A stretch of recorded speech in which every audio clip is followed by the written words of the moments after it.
Ladies and gentlemen, Big Four Boys, episode 56. Lawrence Taylor, NFL running back or linebacker, I believe. He was 56. I just Googled that. I had never heard of the fella. How is everyone? Are you guys doing well? I'm like nervous recording this pod. I haven't done this in so long. Millions of you have reached out. Everyone's like, where are the episodes? What are you guys doing? I'm going to punch my dad.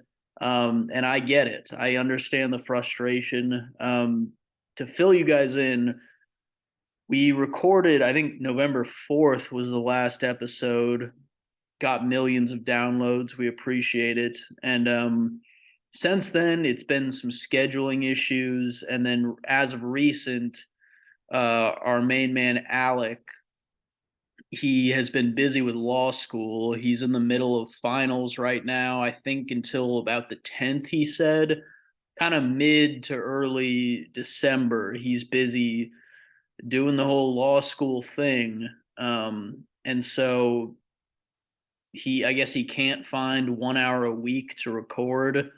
Um, what I'm saying is he's not dedicated, and if this thing ever blows up, I'm keeping 100% of the money. Um, but he's been busy. He's been doing that, and a couple of the weeks we missed, like the week of the 11th, I think November 11th, I was in Boston for a funeral. It was my grandpa's funeral. He was 90. It is what it is.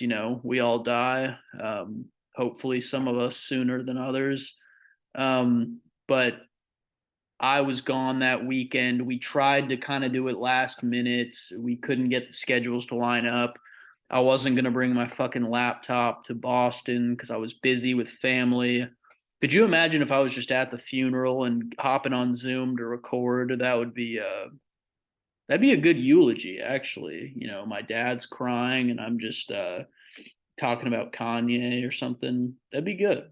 But so we didn't do an episode that week. And then on my flight back from Boston, I got COVID and I wasn't aware of it. I had my flight. It was a Sunday night. I had to go to work the next day. I was in the office that Monday and Tuesday with COVID, most likely, but I just didn't know it yet because I felt okay. And then that Wednesday, so the third day after the flight, I woke up that morning.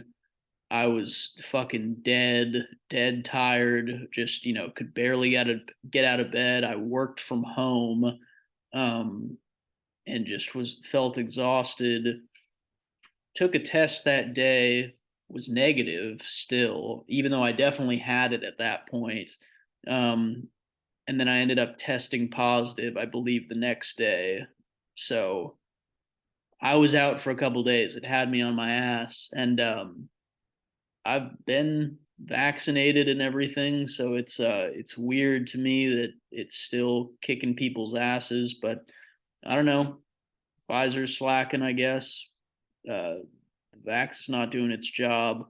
And I was talking to Joe Rogan recently. He reached out to me and he was like, "Yeah, Eddie, what's the deal with these vaccines?" And I was like, "I don't know, Joe, um, but hold out, remain unvaxxed because it's not working." All right, I'm off the rails here. Um, some updates for you guys. You'll see I'm in a new background here. I got my own condo, which is exciting. Got my own apartment.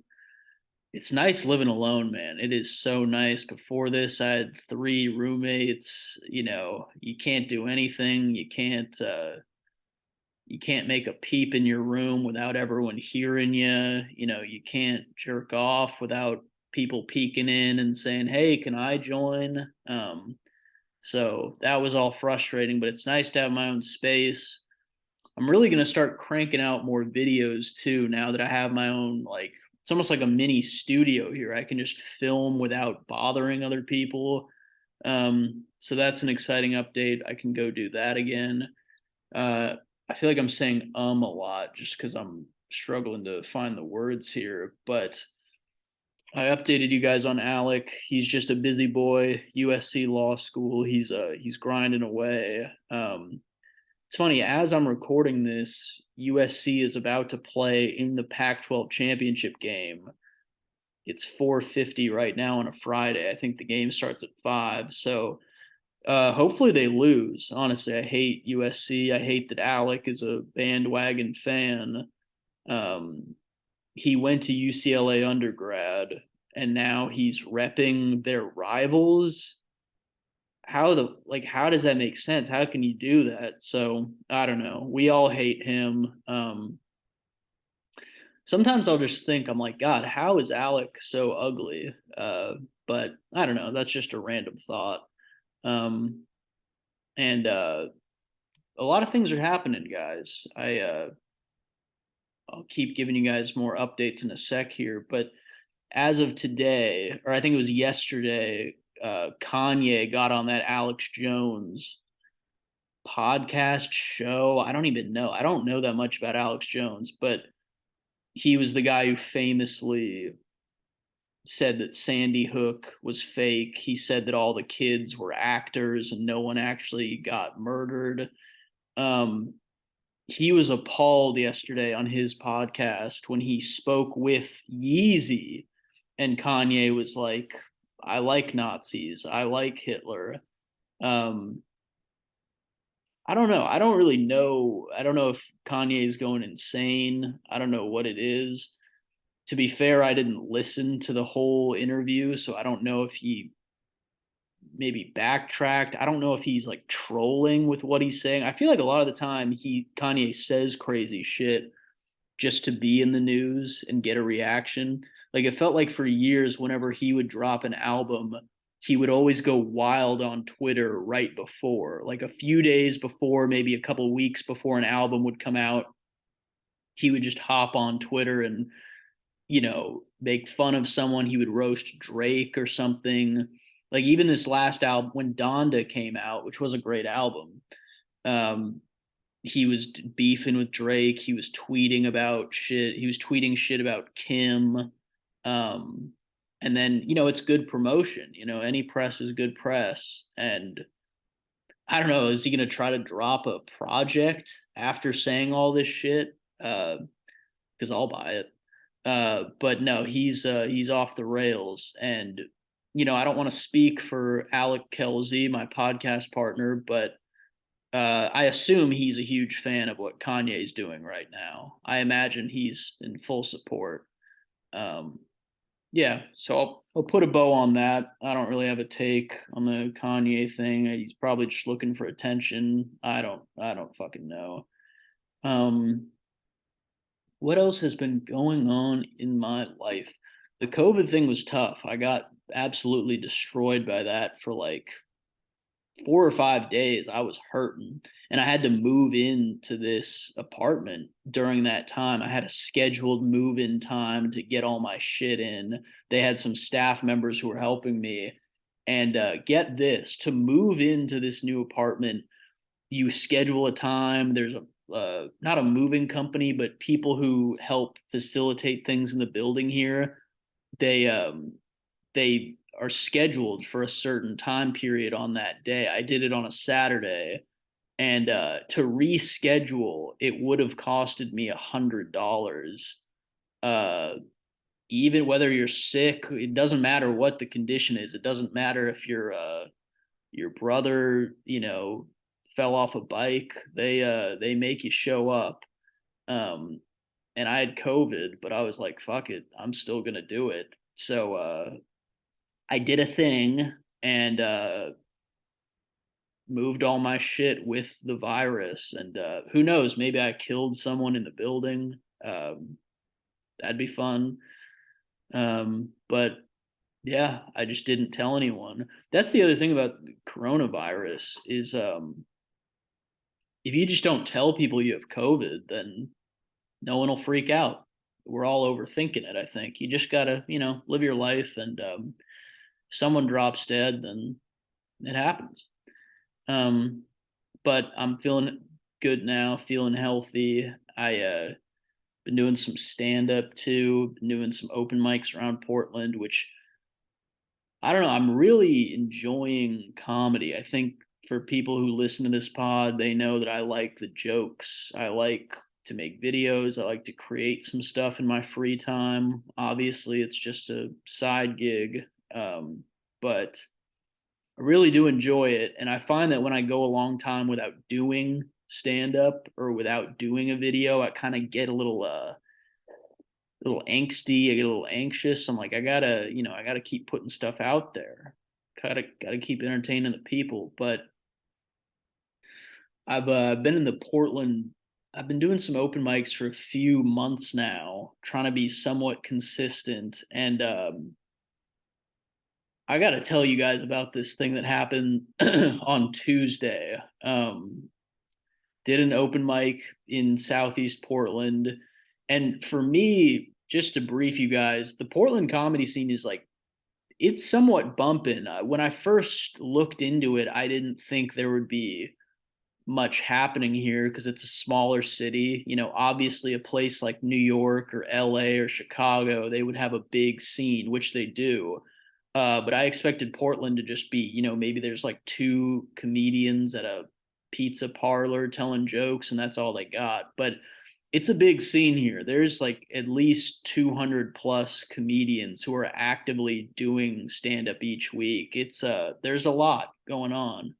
Um, but for me, I tend to go to a lot of the smaller mics. Like I like to go to ones where it's just maybe, I don't know, 10 comedians on the list and maybe not a big crowd. Sometimes it's just the other comedians you're performing in front of, and that can be tough to gauge if jokes work or not. That's the tough part. But I like those smaller ones just because it's quicker. Like you don't have to wait to get up on stage for so long.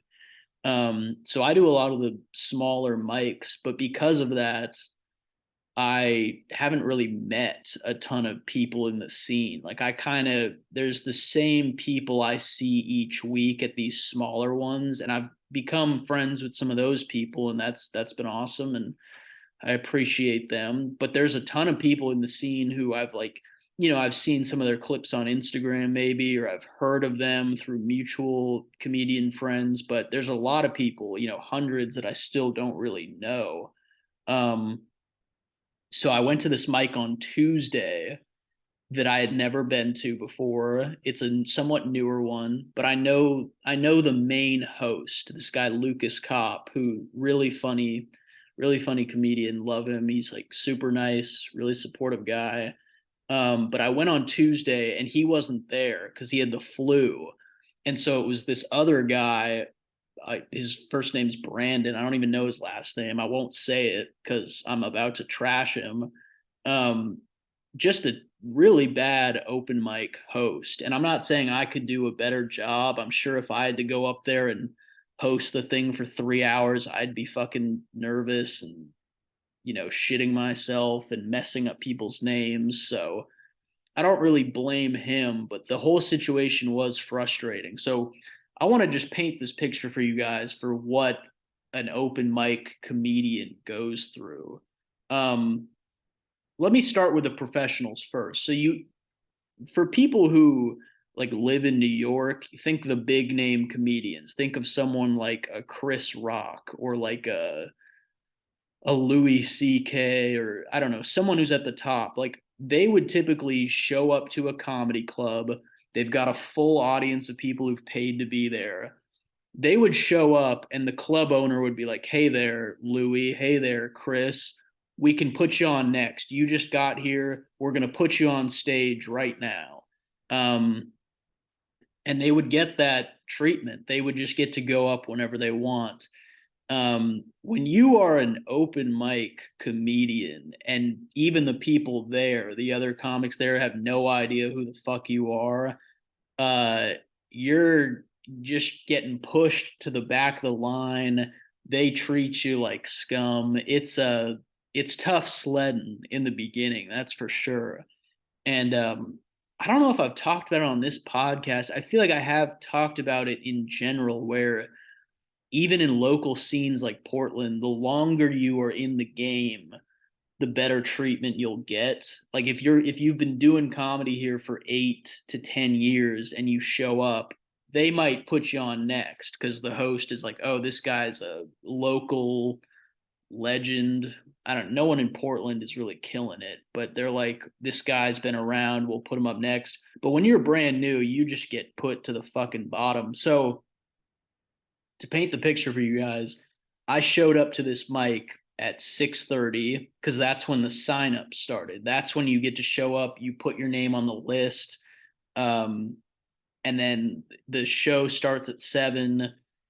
And the you the plan is to get there as early as possible so you can go up early and then go to other open mics after that, or just go home at a decent hour. I mean, a lot of us have day jobs. You're trying to not stay out till midnight because you got to fucking go to work the next day.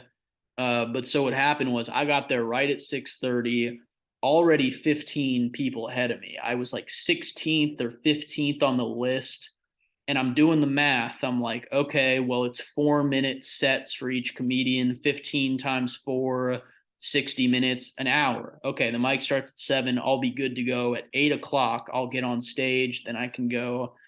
I was going to hang out with my girlfriend after that. And so I'm like, well, perfect. I'll have time to hang with her after. So I got there at 6:30. I didn't end up getting on stage until 9 p.m. So 2.5 hours I waited 2.5 hours to do 4 minutes of open mic comedy. And for those of you who are, I guess, are just like casual comedy fans, like people who've seen maybe a Netflix special or something, like you watch those, that audience is happy to be there. Like that audience wants to be watching comedy. When you're telling jokes for a full crowd like that, they are silent and they are listening to every word you have to say. But when you are an open micer and there's 40 comedians on the list, nobody in that crowd is paying attention to you. Nobody is listening to what you have to say. And so I waited 2.5 hours. I got up on stage, and there's a couple nice comedians who are like welcoming, and they're like, oh, this guy's somewhat new. Like, I'll listen to what he has to say. But then most people are just, they're talking, they're like writing down in their notebooks the jokes that they want to tell. It's kind of a nightmare. Like, so I waited almost 3 hours to tell 4 minutes of jokes to nobody who's listening. And a part of me is like, well, is this time well spent? Like, I could have just stayed at home and made a YouTube video. I could have spent those hours like making a funny video that would get seen by maybe thousands of people instead. But it is somewhat fulfilling. You kind of get nervous to go on stage. It's all good. It's all human stuff. It's good to be nervous for that. Making a video at home, you're too much in your comfort zone. Um, but another reason why this, and I forgot to mention this, another reason why this open mic was such a shit show is, I waited the 2-3 hours to go up, and the friend of mine, Lucas, who I know from other open mics, he's the reason I showed up to this mic in general. I'm like, oh, this guy's nice. Like, he started this new open mic. I'll show up to show support and I'll go up for a little bit. I know that he's like a nice, welcoming guy, so this will be a smooth thing. But he wasn't there. He had the flu. So it's this other guy, Brandon, who I mentioned. And god damn, he's been doing comedy for a while, but I was like maybe third or fourth on the list, or I was coming up, and he shakes my hand, and I'm like, hey man, I'm Alex. I'm somewhat new to the scene. Not really, because been doing mics, just the smaller ones. And he's like, "Oh, nice to meet you. I've never seen you before, but all right, I'll bring you up." And it's I he gave me probably the worst introduction I've ever seen someone give a comedian. He gets up there and he's like, "All right, guys, this next comedian, I just met him a couple minutes ago. He's done a few open mics, I guess. Give it up for," and then he forgets my name. He's like, and then he has to step off the stage, check the list, and then he comes back on stage and is like, Alex Edmonds, give it up for him. So that, is terrible. Like, it's not like the crowd there was going to listen to me regardless, but when you get an introduction like that, where the dude doesn't even give a shit enough to remember your name, you're like, all right, well, now they're definitely not going to listen. Now that they know that I'm like, new or whatever, they're just tuned out. They're completely like, yeah, we don't give a fuck about this dude. And why would you? I don't blame the audience at all. But so I finally get brought up. I perform. It's other comedians in the crowd. They're not really listening, like I mentioned. And then the front row is just these old buddies. They're like these four guys in their 60s, maybe 50s or 60s. They're drinking beers and they won't shut the fuck up. And they were doing this to other people. It wasn't just me. It's not like, they were only doing this because I was up there, but they were just talking the entire time. I'm trying to tell my jokes and I can just hear them, their full on conversation. And the whole time I just wanted to die. The whole time I'm like, this is tough stuff. And you tell your jokes. I did all old jokes that I've told in other venues before that have gotten laughs. And I'm like, this stuff works. Like, these jokes work. I'm not trying anything new. And most of them completely fell flat, where I say the punchline, maybe one person chuckles, and I'm up there like, yeah, this is fucking miserable. Like, I almost just wanted, you get 4 minutes, I almost just wanted to cut it off at two. I was like, this is not good. Um, Finally, I get the light. He's like, all right, you got a minute left. I do like two more jokes. I get off stage.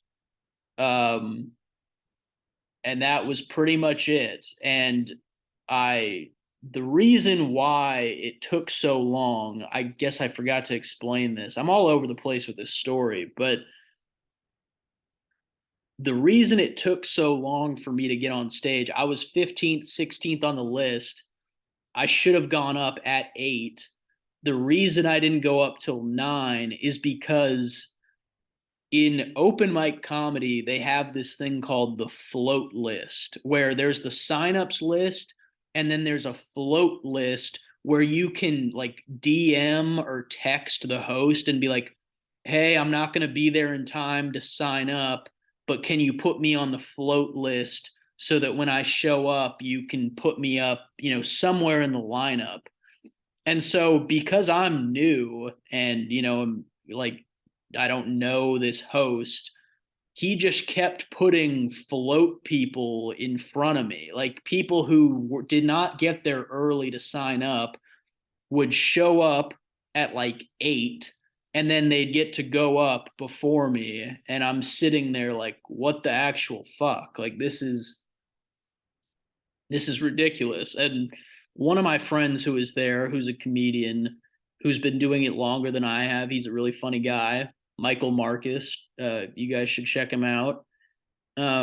He was like baffled. He's like, it's one thing to get passed or get bumped, as they call it, by a comedian who's great. Like, if one of these like big time Portland comedians came in and he got bumped in front of me, I would understand that. I'd be like, absolutely, you've done your time in this city, like you've earned this. But this host was taking like shitty open mic comedians who were not good and putting them in front of us, and it's enough to really piss you off. And I'm still going to go back to that mic because I know Lucas will be there in the future. I know that he'll do a good job. He knows who I am. He won't fucking forget my name when I'm going up there.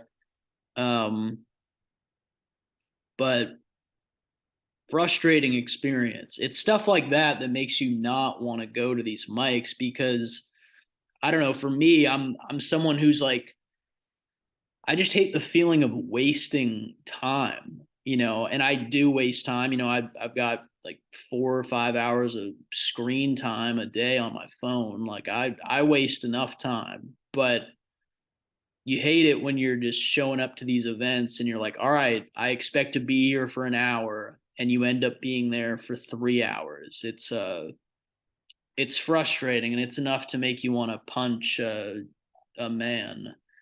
Um, so that was something that happened recently. That's something that I wanted to share with you guys.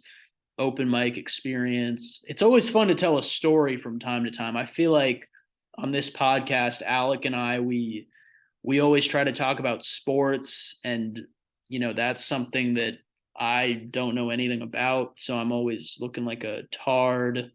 But I enjoy talking the comedy, and I feel like it's actually a personal thing that's I'm trying to do in my life. And so that happened. I'm trying to see, let me see what else occurred. What did I write down? Alec busy with law school, funeral that I went to, the Ducks are a pathetic football team. I wrote that down. I don't have to explain that. You guys get it.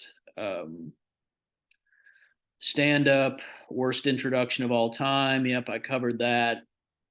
New condo purchased for $6 million. I mentioned that. Um, I think that's really all I have for this week. And like I said, folks, we'll be coming out with more eps soon. Alec is finishing up law school. He's being a studious, sexy boy. And so I'm looking forward to us having our convos again. We're going to keep having guests on, and we'll keep rocking. But ladies and gentlemen, this was Big Four Boys, episode 56, and we appreciate you all so much. Subscribe to us on YouTube, please. Listen on Spotify. Leave us a review if that's even a thing you can do. Um, yeah, but I'm going to call it here. Thank you all. Bye bye.